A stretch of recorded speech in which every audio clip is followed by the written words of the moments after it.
On termine cette édition par une actualité sportive. Les équipes masculines et féminines des moins de 18 ans sont présentement en Chine pour la Coupe du monde scolaire.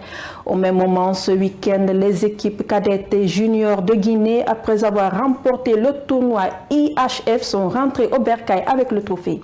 Ces exploits sont salués par les autorités sportives. Mohamed Issa Kassouma pour les explications. Dans toutes les disciplines sportives, la Guinée est sur tous les tableaux africains internationaux.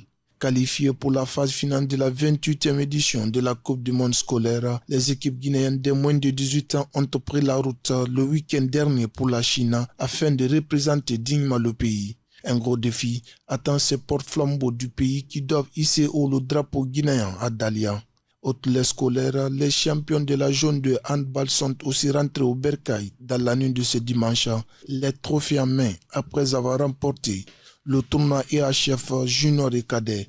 Depuis 2016, la Guinée reste la vitrine de la zone 2 avec le handball, un motif de fierté pour les dirigeants. Remercier ces jeunes qui ont tout léché, malgré qu'il y a quelques-uns parmi eux qui préparent leur brevet, le bac. Mais ils se sont dit qu'il faut honorer notre pays. Vous savez, j'ai toujours dit qu'être au sommet n'est pas difficile, mais se maintenir est encore plus compliqué. Chaque fois qu'une équipe guinéenne participe à cette compétition, elle se dit qu'il faut relever le défi parce que l'année dernière, nous sommes qualifiés avec les filles. Et cette année, les garçons aussi, ils ont dit qu'ils vont faire la même chose. Vraiment, merci à eux, merci au département de sport pour l'accompagnement. L'entretien des équipes nationales du pays passe comme priorité chez les autorités politiques et sportives du pays qui ne ménagent aucun effort pour la cause. Ces efforts fournis par les différentes équipes nationales du pays sont reconnus à sa juste valeur par le ministre des Sports et de la Jeunesse. Nous sommes très fiers que l'équipe de handball puisse être sur le toit de l'Afrique de l'Ouest. Ça, c'est une très bonne chose et nous pensons qu'ils vont continuer de se qualifier au niveau africain pour être aussi qualifiés au niveau mondial. Parce qu'il y a trois barrages.